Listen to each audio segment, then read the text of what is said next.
দর্শক এখানটায় দেখতে পাচ্ছেন অনেক বাছুর এবং এখানে বাছুরগুলোকে একটা স্বয়ংক্রিয় সাইকেলিং পদ্ধতিতে পালন করা হয়, যার মাধ্যমে বাছুরের মৃত্যু হার একদমই কম এবং সেই সাথে সাথে এখানে কিন্তু খুব ভালো উপায় পরিচালনা করা হয়। সার্বিক চিত্র তুলে ধরবো। সবাইকে স্বাগত জানাচ্ছি আকিস ফিড নিবেদিত দীপ্ত কৃষি পাওয়ার্ড বাই কাজী ফার্মস। ভাইয়া, এখানে দেখতে পাচ্ছি যে বিভিন্ন বয়সের বাছুরগুলোকে বিভিন্ন খাঁচায় রাখা হয়েছে, এই পদ্ধতিটা কেন আসলে? আমাদের এখানে যখন বাচ্চা উৎপাদন হয় প্রথম সপ্তাহে আমরা প্রথম বক্সে রাখি, 7 দিন তার মায়ের সাথে থাকবে, 7 দিন পরে তার মায়ের কাছ থেকে নিয়ে সেখানে রাখবো আমরা। আচ্ছা। এবং এক বক্সে কয়েকটা বাচ্চা দেখছি, আমাদের এক সপ্তাহে যেগুলি বাচ্চা হবে সেই বাচ্চাগুলি এক জায়গায় থাকবে। একই বয়সের বাচ্চা যদি আমি এক জায়গায় রাখি তাদের ভিতরে একটা ফ্রেন্ডশিপ হয় এবং যখন আমি তাদের খাদ্য দিচ্ছি খাদ্যটা সবাই ইকুয়ালি ডিস্ট্রিবিউশন খেতে পারে। আর যদি আমি বিভিন্ন বয়সের এক বক্সে রাখি তাহলে সেই ক্ষেত্রে দেখা যাচ্ছে যে একটু শক্তিশালী, যার বয়স বেশি সে ছোটদের উপর আবার একটা তার প্রভাব বিস্তার করার জন্য তাকে খেতে দেয় না বা তাকে গোতাগতি করে, যার জন্য তাদের সবসময় বিরক্তের মধ্যে রাখে। ওই জন্য আমাদের একই বয়সের বাচ্চাকে রাখবো আমরা এই বক্সে 2 সপ্তাহ পর্যন্ত এখানে রাখবো। যখন সুন্দর মাশাআল্লাহ, এটা বয়স কত? হ্যাঁ 2 সপ্তাহ এগুলি। আচ্ছা, আপনি বলছিলেন যে 7 দিন আপনি মায়ের কাছে রাখেন। 7 দিন প্রথম তার মায়ের কাছে থাকবে, কারণ কলেস্ট্রাম খাবে। কলেস্ট্রাম মানে শাল দুধ। শাল দুধ খেলে সে বাচ্চাটা সারা জীবনে তার রোগ প্রতিরোধ ক্ষমতা বৃদ্ধি পাবে। আর শাল দুধ যদি কম খায় তাহলে রোগ প্রতিরোধ ক্ষমতা বৃদ্ধি পাবে না। এবং শাল দুধ খেতে হবে তাকে সারাদিনে ঘন ঘন, কারণ শাল দুধ বেশি ভারী, যার জন্য একবারে বেশি খেলে তার পেট ফেঁপে যাবে। এখন আমরা এই বাছুরকে যখন 7 দিন পর এখানে নিয়ে আসি তখন তার দুধ খাওয়াই দিনে 2 বার, সকালে এবং বিকালে। কিন্তু এখন শাল দুধ আমার খাবার লাগবে কমপক্ষে 6 বার, যার জন্য তার মায়ের সাথে থাকলে যখনই তার ইচ্ছা তখন অল্প একটু খাবে, আবার সে রেস্ট নেবে। এভাবে তার মায়ের সাথে মায়ের আদর যত্ন সোহাগ পাবে 7 দিন পরে এসে আমরা প্রথম বক্সে ঢোকা দেবো। এখানে আমি দেখতে পাচ্ছি প্রায় 14টা বক্স আছে। হ্যাঁ 14টা বক্স এখানে আছে। 14টা বক্সে কি সবগুলোতেই আস্তে আস্তে বড় হলে খালি ট্রান্সফার করতে থাকবে? হ্যাঁ 2 সপ্তাহ পর পরে একটা বক্স থেকে পরবর্তী বক্সে চলে যাবে এবং রোটেশন করে 14 নম্বর বক্সে যখন যাবে তখন তার এখান থেকে সে 165 দিন হয়ে যাবে, দুধ আর খাবে না সে, তখন তাকে আমরা আলাদা জায়গায় বাছুরের গ্রোয়িং স্টেজে নিয়ে যাবো আর কি, গ্রোয়িং শেডে নিয়ে যাবো। এখন তো প্রশ্ন আসবে যে এই যে বক্স করে আলাদা করে দিচ্ছেন, কোন বয়সের বাচ্চাটা কত পরিমাণ দুধ খাবে বা কি পরিমাণ কেজি হলে কত পরিমাণ লিটার দুধ খাবে, এটা যদি একটু বলতেন। আমাদের মেনলি একটা বাছুর জন্মের সময় যা ওজন হবে তার 10% আমরা তাকে দুধ খাওয়াবো, বডি ওয়েটে 10%। যদি কাল তার 30 কেজি ওজন হয় 3 কেজি দুধ খাওয়াবো।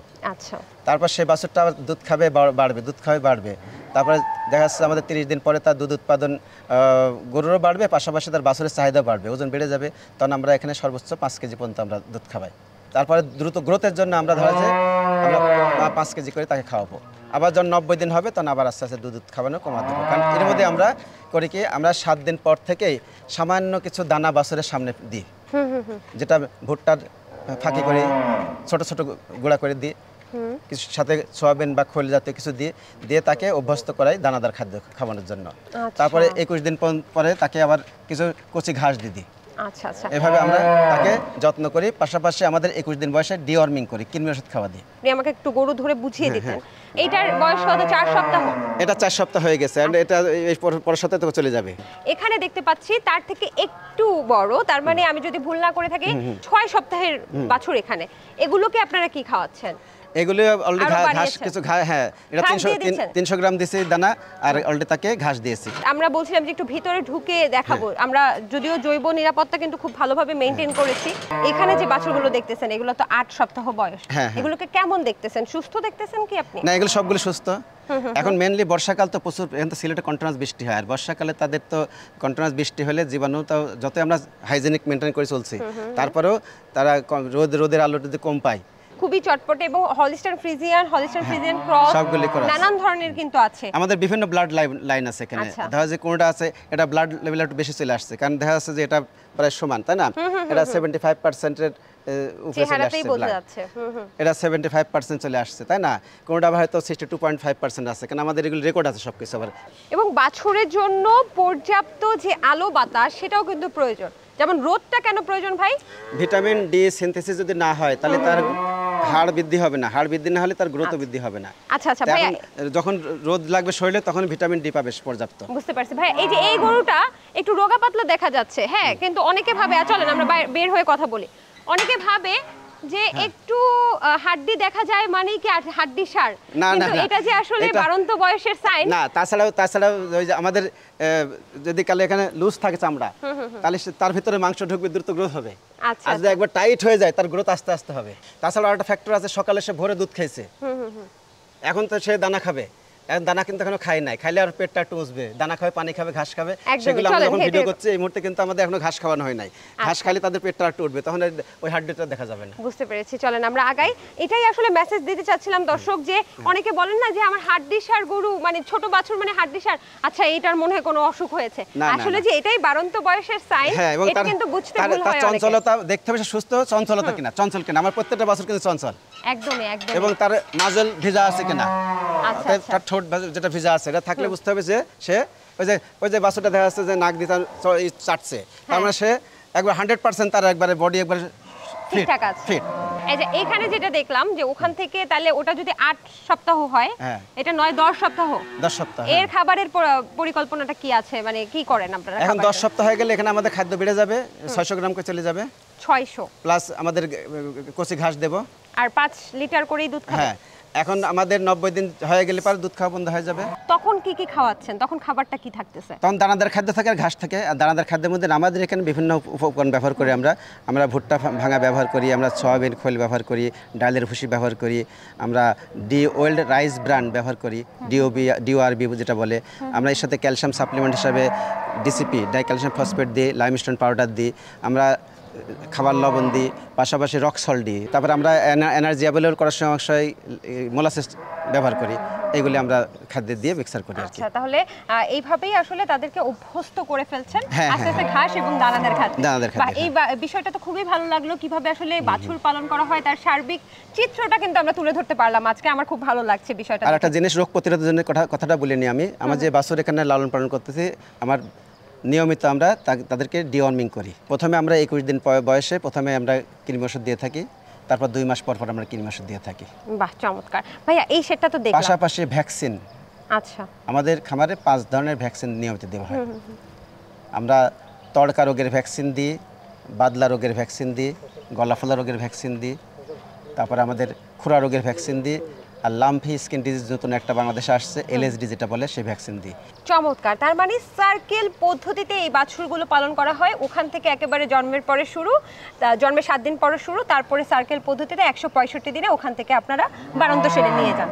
চমৎকার ভাইয়া, এই বাছুরের শেড তো দেখলাম, তাহলে পরবর্তী শেডে চলেন আমরা একটু দেখে আসি। চলেন একটা শেডে যাই। চলেন। আরে আকিস ফিড আইছে, এবার ঠেকাই বকে শুনি। বাজারে এলো আকিস ফিড, বাড়বে খামারের লাভ, রেজাল্ট হবে হিট।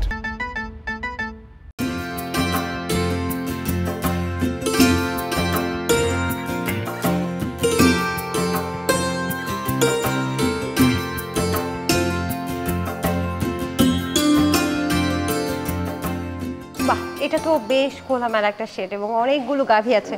ধারণ ক্ষমতা কতগুলো গাভীর? এটা 48টা ধারণ ক্ষমতা সম্পন্ন গাভী। আমাদের এখানে যে গাভীগুলি দুধ উৎপাদনের প্রাথমিক স্টেজে আমরা এই শেডে রাখি সবগুলিকে, মিল্কিং শেড বলা হয় এটা। সবগুলি গাভী আমাদের দুধ দিচ্ছে। আচ্ছা, এই দুধ উৎপাদন বা দুধ দহনের সময়কালটা কতদিন, অর্থাৎ কতদিন পর্যন্ত একটা গাভীর থেকে দুধ মানে বাচ্চা উৎপাদনের? বাচ্চা উৎপাদন থেকে আমরা 305 দিন বলি ল্যাকটেশন পিরিয়ড। 305 দিন, তো সব গরু 305 দিন দেয় না, দেখা যাচ্ছে 280 দিন, 90 দিন, 95 দিন, 300 দিন, এইভাবে আর কি বাচ্চা উৎপাদন দিন থেকে শুরু করে এইভাবে দুধ উৎপাদন করে। আচ্ছা, আপনারা তো জাত উন্নয়ন এবং গরু দুধ উৎপাদন নিয়ে কাজ করতেছেন, তো কি ব্যতিক্রমতা আপনাদের এই গাভীগুলোর মধ্যে রেখেছেন যেগুলো আসলে একটু ভালো জাতের গাভী বলতে আমরা বুঝি? আমাদের এখানে তো বিভিন্ন ব্লাড লেভেলের গরু আছে, কোনটা 50% ব্লাড হলস্টেইন ফ্রিজিয়ান, 50% দেশি, কোনটা 62.5% হলস্টেইন ফ্রিজিয়ান আর 37.5 আছে দেশি। যেমন আমাদের এই গরুটা যেমন 75% হলস্টেইন ফ্রিজিয়ান আসছে আর 25% দেশি। পাশাপাশি এগুলি আরও বেশি স্পেসিফিক আছে, এটা সেক্স শর্টেড সিমেন্ট ব্যবহার করেছি, করে এই বাচ্চার উৎপাদন হয়েছে। এই গরুটার দাদি দুধ উৎপাদন করেছিল 82 লিটার সর্বোচ্চ একদিনে। আমেরিকা থেকে আমরা সিমেন্ট আনছিলাম এবং সেই সিমেন্ট নিয়ে এসে আমরা এখানে এই বাচ্চার উৎপাদন করেছি।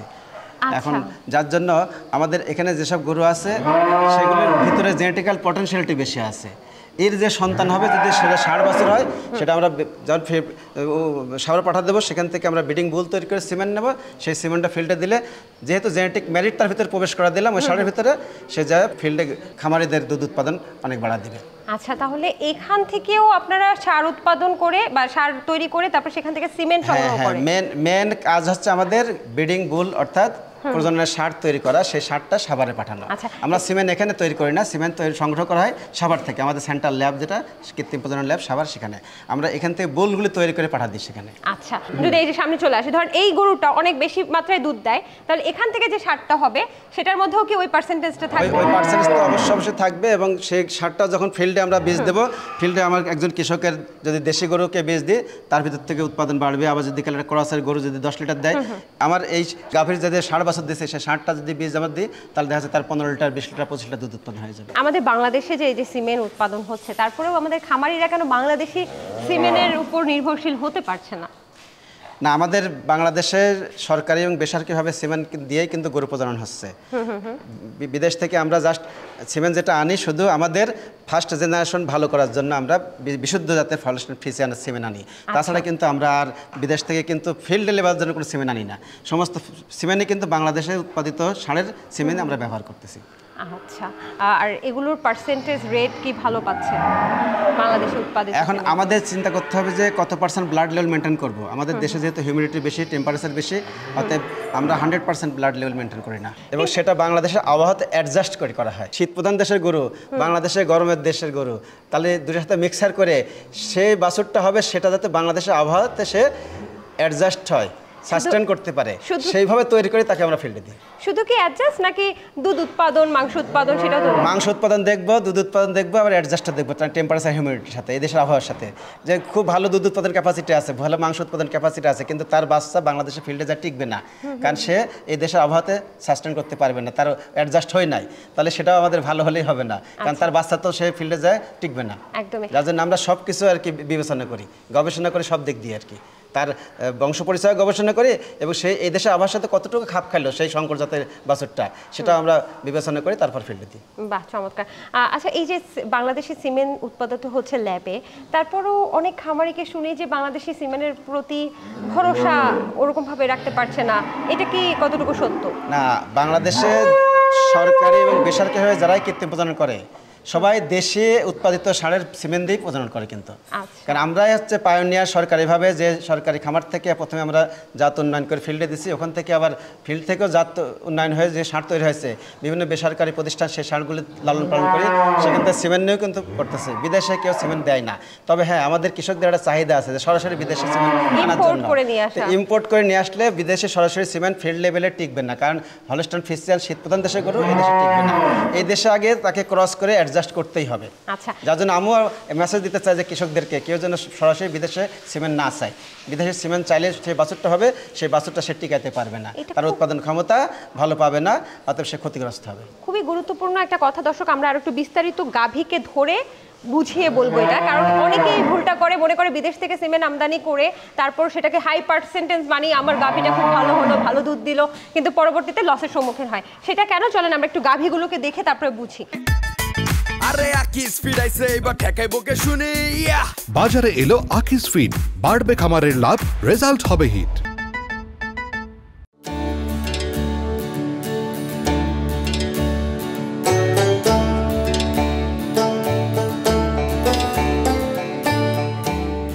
আমরা দেখতে পাচ্ছি যে আমাদের এটা এই গাভীটা কিন্তু 50% ব্লাড আছে, হলস্টাইন ফ্রিজিয়ান 50% আছে। আচ্ছা, এখন 50% ব্লাড আছে, যার জন্য তার বডি কিন্তু এখন টাইট আছে।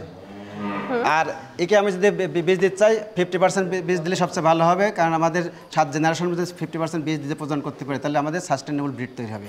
আর যদি একটু হাই বীজ দিয়ে তার পার্সেন্ট বাড়াইতে চাই, এটাকে আমরা 75% হলস্টাইন ফ্রিজিয়ানের বীজ দিতে পারবো। আচ্ছা, এই আর কি আমাদের, আমরা দেখতে পাচ্ছি যে এই একটা 75% একটা গাভী, তাকে আমরা যদি আবার 75% বীজ দিই তাহলে চলবে, কিন্তু যদি আবার 100% দিই তাহলে ওই গরুটা আমরা সাস্টেন করাতে পারবো না। আচ্ছা, এখন দেখা যাচ্ছে যে আমাদের চেষ্টা করতে হবে যে আমাদের গরুর ব্লাড লেভেল মেনটেন করে বীজ দেওয়া, তাহলে আমাদের 50% কি যেন বুঝলাম, এই যে আমার কোষটা এখনো কিন্তু বড় আছে, এটা যার জন্য ওটা সমান হয়ে গেছে, তাহলে এটা ব্লাড লেভেল এখনো দেশে 50 আর হলস্টাইন ফ্রিজিয়ান 50, আর ওটা ব্লাড লেভেল দেশে 25, হলস্টাইন ফ্রিজিয়ান 75। এই যে দেশি বললেন যে এই বিষয়টা, এটা কি আসলে অনেকে বলে যে শাহিওয়াল বা জার্সি ক্রস যেগুলো হলস্টাইন ফ্রিজিয়ান সেগুলো আবার ভালো, এই সিমের মধ্যে তো লেখা থাকে কোনটা কোন জাতের কত পার্সেন্ট, এটা তো লেখা থাকে। অনেকে ভাবে যে এটার মধ্যে আমি যদি জার্সি দেই তাহলে কেমন হবে? আমাদের বর্তমানে নীতিমালাতে জার্সি প্রজনন করার নিষেধ আছে। আচ্ছা। আমরা শুধু হলস্টাইন ফ্রিজিয়ান এবং শাহিওয়াল করতেছি। আচ্ছা, যদি শাহিওয়াল দিই? হ্যাঁ, শাহিওয়াল দিলে তাহলে উৎপাদন আর একটু কমবে। কমবে? হ্যাঁ, ফ্রিজিয়ান দিলে বাড়বে, শাহিওয়াল দিলে কমবে। যার জন্য আমরা ফ্রিজিয়ান ক্রস হয়ে গেলে তাকে ফ্রিজিয়ান লাইনে রাখবো, আর শাহিওয়াল যদি ক্রস থাকবে তাকে শাহিওয়াল লাইনে রাখবো। তাহলে ফ্রিজিয়ানের সাথে দেশি ক্রস আমরা এই কারণেই করছি যাতে আমাদের বাংলাদেশের আবহাওয়ার সাথে সে সাস্টেন করতে পারে আর কি।